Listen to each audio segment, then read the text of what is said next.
Hey y'all, thanks so much for joining us today at The Heart. My name is Dominic Insenius. I'm the leader of this church community, and I'm so grateful that you have taken some time out of your day in your journey of faith to be a part of what God is doing here in the city of San Marcos. We have a saying around here, you don't have to go to church here to go to church here, and that means you are welcome to enjoy this message from your tablet, phone, or computer, wherever you're watching it on. Big things can happen when we expect God to move. So I pray today that God would speak to you through this message. The message today can encourage you and empower you to move throughout your week and what's next in your life. So enjoy this message.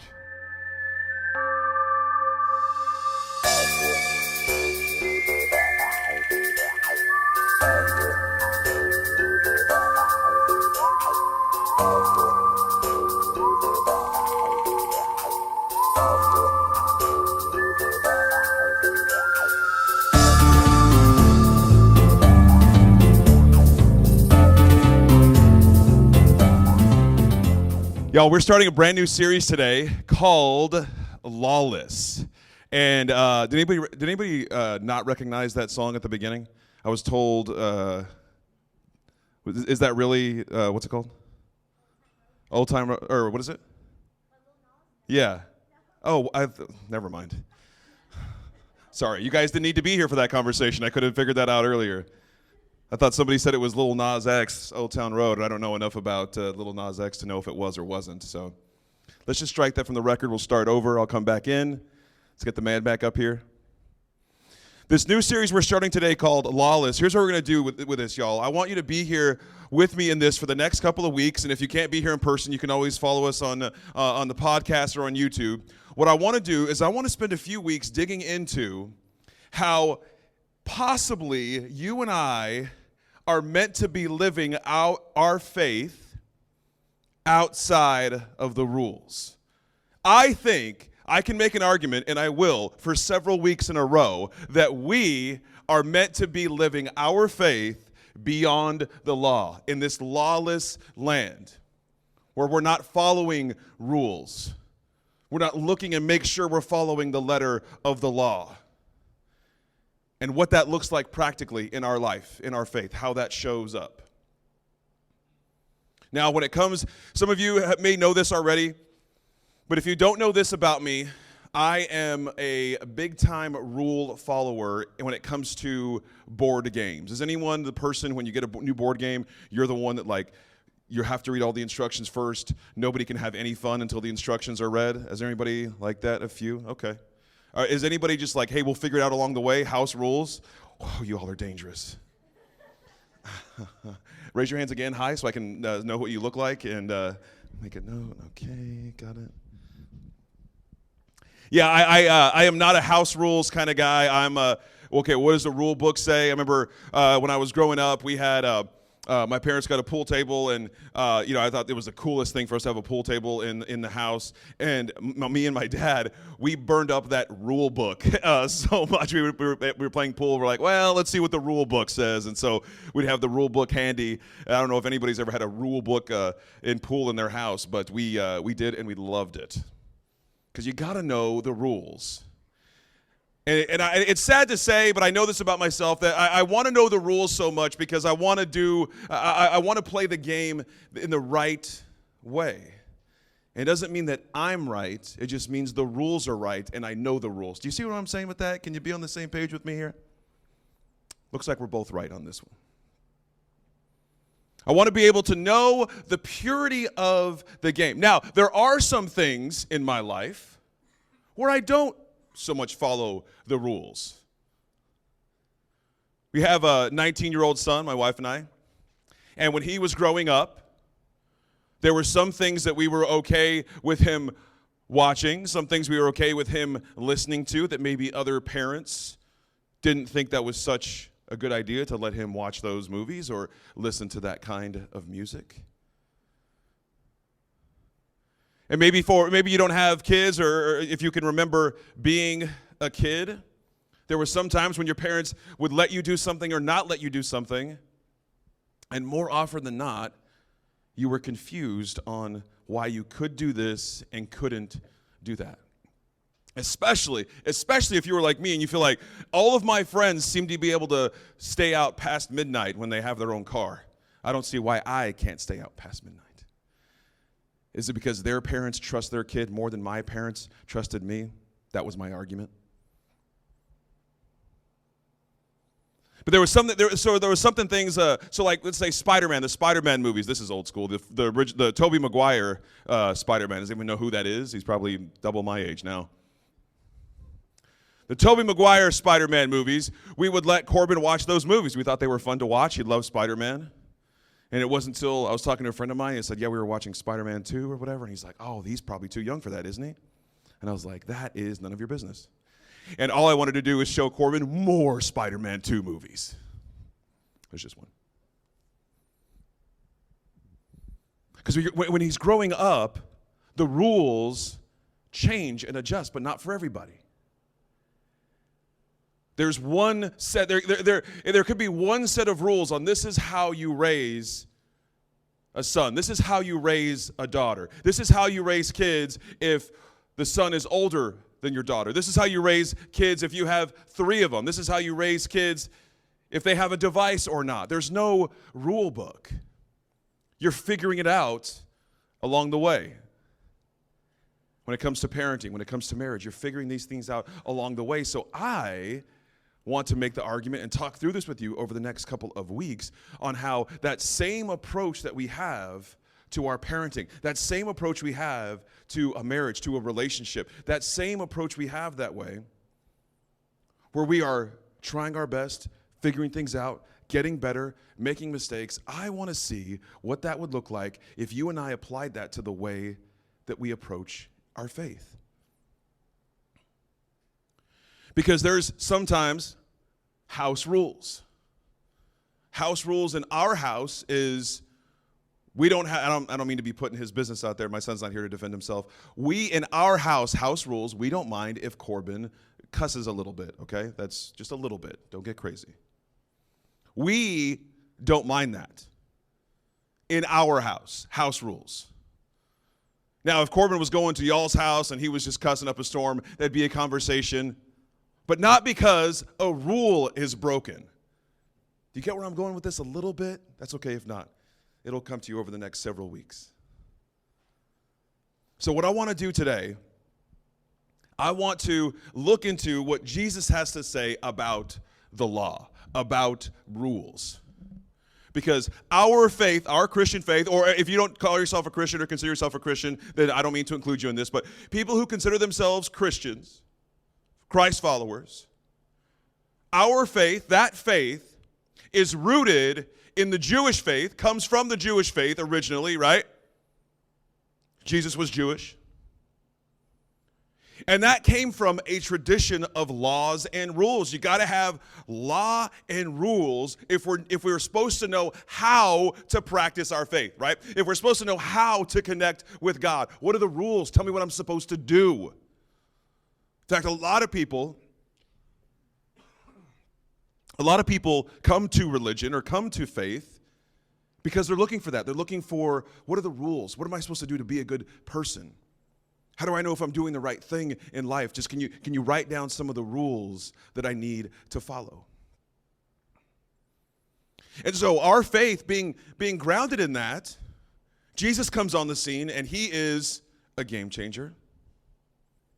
He changes the way that we approach what it's like to trust God, to believe in God, to ask God for things, to trust ourselves, how to interact with the people around us. And what I want to read for you today is one particular verse in the book of Matthew. It's a part of the book of Matthew is actually one of the Gospels, if you're not familiar with the Bible. One of the Gospels, Matthew, Mark, Luke, and John. And the Gospels are just kind of these accounts of the stories that you hear about Jesus. So in the book of Matthew, there's this particular part where it's known as the Sermon on the Mount, and it goes the span of a couple of chapters, and it's just kind of Jesus, he's got people gathered around him, and he's just kind of teaching them about different things. There's some really, really cool things that he has to say and teach, some really hot topics. And what I want to read for you today is out of Matthew 5, And Jesus addresses the law, the rules. Now, the law isn't just something that like, oh yeah, we know it's there, we'll reference it sometimes. People of faith in this day, they took the law very serious. It was how they lived their life. They lived their life of faith according to the law. They were things that you were supposed to do, things you had to do, things you needed to do. Because if you didn't do those things, then your connection with your faith, your connection to God was at risk. So the law was not something that was taken lightly. Now, what some people thought when Jesus came onto the scene, they thought, finally, here's our Messiah, here's the new person, here's the new one that's going to usher in God's new way, and he's going to get rid of all the old ways, and now here is the new way. And so it's in this kind of thought process that I want to jump into Matthew 5:17 and check out what Jesus has to say. Matthew 5:17, he says, don't suppose for a minute that I have come to demolish the scriptures, either God's law or the prophets. I'm not here to demolish, but to complete. I'm going to put it all together, pull it all together in a vast panorama. God's law is more real and lasting than the stars in the sky and the ground at your feet. Long after stars burn out and earth wears out, God's law will be alive and working.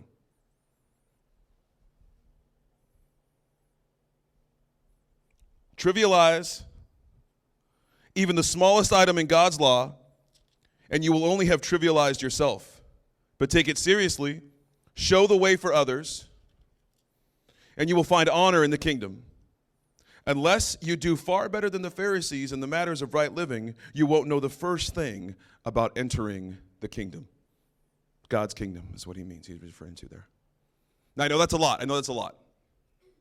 It's a lot of scripture to read on a Sunday morning, especially for us, for me. So I want to look at what Jesus is saying here, right? Because he's saying, first of all, he's saying, I am not here to demolish the laws. I am not here to get rid of the old ways. I am the completion of the old ways. I am not here to get rid of, I'm here to complete. I'm not here to ignore what happened. I'm here to fulfill the law. And I want to tell you this part at the end, right? He's saying, he kind of gets into, why it matters to not trivialize the law, to not say it doesn't matter, to not say the rules don't matter. In the same breath that he's saying that I'm going to fulfill the law, I'm going to complete the law, he says, we can't trivialize what the law has been. We can't take for granted what laws are already in place, what the rules are already in place.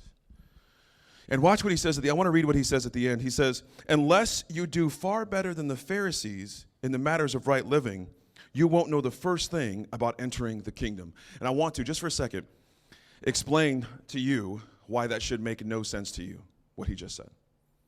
And why it probably made zero to maybe a little bit of sense to the people back then who he's talking to. Here's why I think this should make no sense to you. He says, unless you do better than the Pharisees in the matters of right living, you won't know the first thing about entering the kingdom. I want you to think of the most spiritually healthy person that you know. Think of that person right now. They're great. It seems like everything they pray for, God does. Seems like they're always, posting nicer things online before you do. Maybe there's a group of spiritual people in your life. You don't have to know them. Maybe you don't know them. Now, imagine that Jesus is saying, you need to be better at spirituality. You need to do better at your faith than that person. And if you don't do better at your faith than that person, then you won't even have a chance of even knowing the first thing about the kingdom. That's why it makes no sense, because the Pharisees were the religious leaders of the day. They knew the law. They followed the law. They knew what they were supposed to do. They knew what they were supposed to say, and they did all the things that they were supposed to do and said all the things that they were supposed to say. And so Jesus comes up to people who know about the Pharisees, who know about the people who know the rules and know the law, and he says, unless you do a better job at living the right way than these people, you don't even have a chance. So it can seem a little bleak, but it's not if you stuck around for the rest of what Jesus has to say. So we have all these rules, we have all these laws, and many of us, probably most of us, there's maybe 2 people in this room that can, or does anybody know all 10 commandments? The 10 commandments off the top of their head? Okay. So maybe nobody in here. But that's my point. We don't know all of the laws. We don't know all of the rules. And it's not that it doesn't matter to not know the law, to not know the rules, but I want you and I want us to live our faith lawless. Now, what Jesus came to do, by him completing the law, what he did is he empowered us for freedom. If you take notes, or if you're taking notes, I want you to write this down. Jesus completing the law, that means freedom. But freedom means more responsibility, not less. Being free to do whatever you want now means you are responsible for your actions. And when Jesus came to complete the law, he empowered us to be free. He empowered us to have the freedom to approach our faith. And that just makes things so much messier. You know what's clean? Rules. Rules, law. This is what you're supposed to do. This is how you're supposed to say it. That is clean and that is easy. But that is not how life works.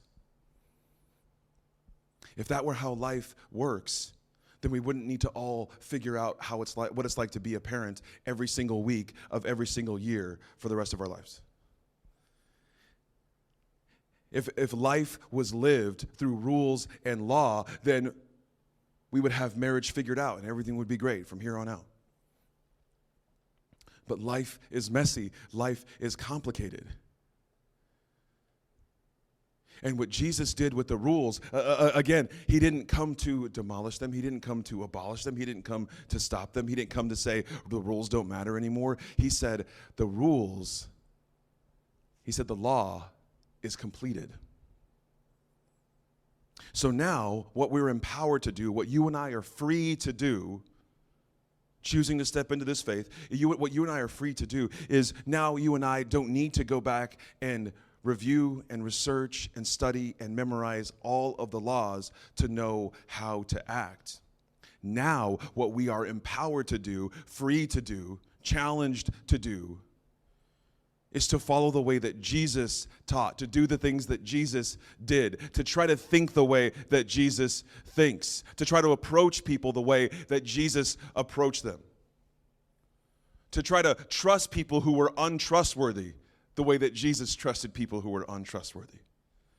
To love people who are unlovable the way that Jesus loves people who are unlovable. Now, that sounds, at least to me, maybe I don't put this on you, to me that sounds a lot more complicated than just following the rules. Because the Jewish faith was founded in the laws. Founded so much, in fact, that Moses, I don't know if you know the story goes that Moses went up to the top of a mountain and God chiseled, or maybe through Moses, regardless, came down with chiseled tablets of rules to live by. That seems like a pretty big deal. That these cosmically chiseled tablets of rules, and now Jesus is saying, I have fulfilled those. If you trust in me and follow me, the law is complete in that. Because that mattered very much. That mattered very much to people back then, at least the religious people or people that wanted to pursue their faith. That mattered very much to them. That they were completing the law, that they were doing the law, they were doing the right things. And Jesus says, I am the completion of the law. Do you see why it's such a big deal for him to say that? But freedom for you and I, freedom from living life by rules, means so much more responsibility in living our life. Maybe you experienced this in your own life. I'm sure you have. I mean, you're free to stay up late every night. I mean, when I was a kid, I dreamed of, this is funny, when I went to sleep, I dreamed of staying up late. I dreamed of being able to stay up late as much as I wanted. And now I can, and sometimes I do. But now that you can stay up as late as you want, it's probably not a wise thing to do that, right? You have responsibilities. Some of you guys have to wake up in the morning, get to work early. So can you stay up all night? Yeah, sure. You can do whatever you want. Is it wise to stay up all night? Probably not. You can eat as much as you want. Some of us do. I do. We can eat as much as we want. Sometimes we say, I can. I don't know if that's wise. You can do whatever you want. But see, in the kingdom of heaven, in the way that Jesus, if I can paraphrase a little bit what Jesus is saying, you can do whatever you want.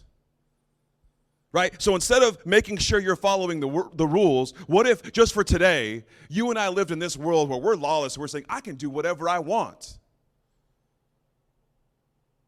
So much more responsibility comes with you being able to do whatever you want than ever is attached to you following the rules.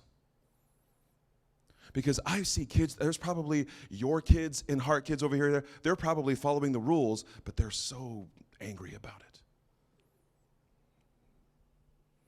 I do that sometimes too. I'm following the rules. I'm not happy about it. Yeah, I did it. I did exactly that. I did exactly what you said to do. But I did it with all the attitude in the world and a lot of huffing and puffing. Is anybody a huffer and puffer? Maybe don't raise your hand if you don't want to. I am definitely a I'm not proud of it. I just know I do it. I'll do that. I'll do this. Until finally somebody says, is something wrong? I'm like, no. Ask me again, though, in a couple of minutes. And ask me it sweeter, and then I'll tell you, Again, I'm not proud of it. I'm just telling you who I am. I want us to live, maybe just for today, saying, I can do whatever I want, but is what I want to do wise for me, for my family, for the person I want to become? That's what it's like to live in a law-completed world instead of a rule book in front of you. Let's make sure you're doing all of these things. That is the real challenge when it comes to faith. And in my opinion, what makes the Christian faith so messy is how much Jesus empowers us to live our life. There are plenty of religions or different, maybe sects of Christianity as well, that they'll say, oh yeah, I'll tell you how to live your life. You just cut out this, and this. Stop saying these words. Stop watching these movies.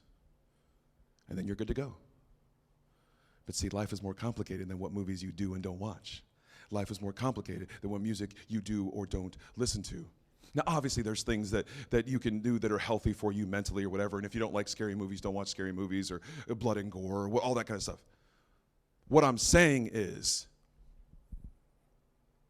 that you get to decide how you approach your faith. That is what is so fascinating about the Christian faith, is that you get to decide how you approach it. And the reason that you get to decide how you approach it is because Jesus has paved the way to empower you to do that.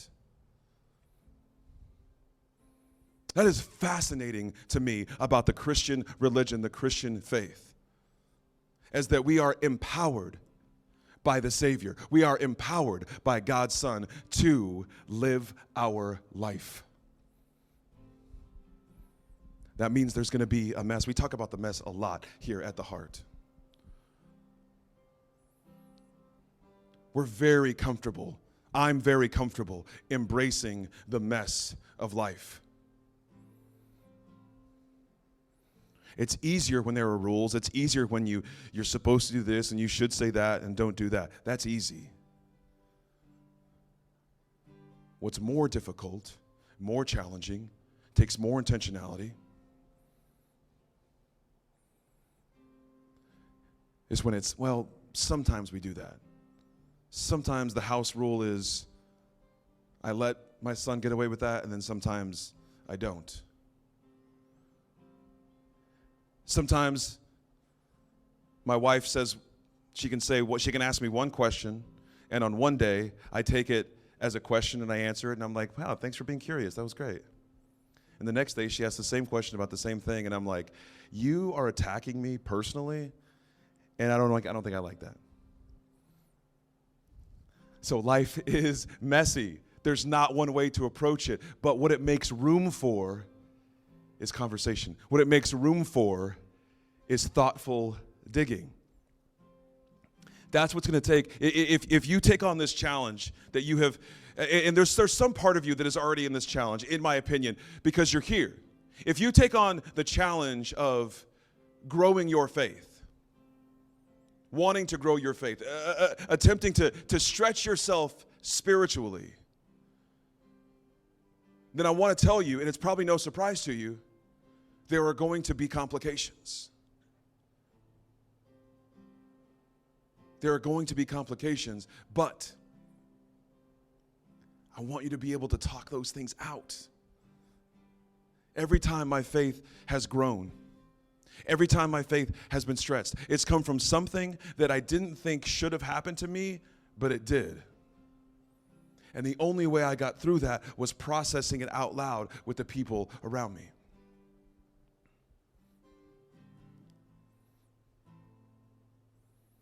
Jesus wants us to live a life of freedom.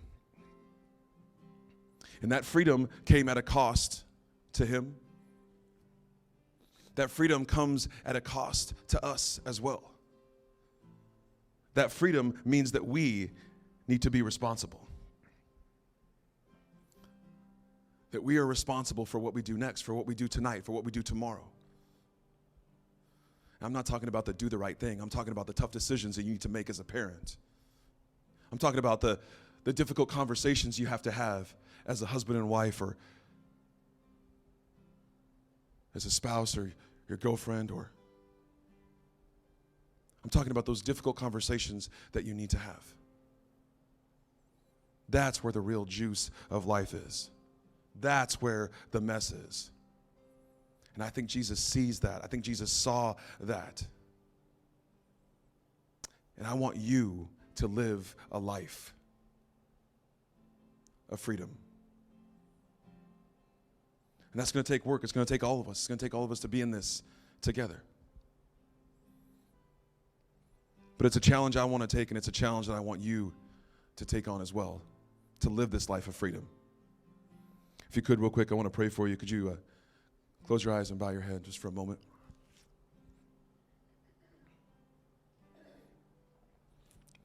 But God, we thank you for this life of freedom. Jesus didn't come to get rid of the law or abolish the law. He came to fulfill it, so we are grateful for this fulfillment. I pray that we would have the courage, the bravery to step forward into our faith, to follow Jesus into the gray, to follow Jesus into the mess. I pray that you would give us the courage to make mistakes along the way, to have doubts along the way, and that those mistakes and that doubt would make room for our faith to grow. We love you, and we pray that in your name. Amen. Yo, thanks so much for joining us today at The Heart. To find out what is next for you in your journey of faith, I want to invite you to go to theheart.church/next, see what's in store for you, get in touch with us. We would love to be able to connect with you and see how we can partner with you in your journey. I hope you have a great rest of your week, and we'll see you soon.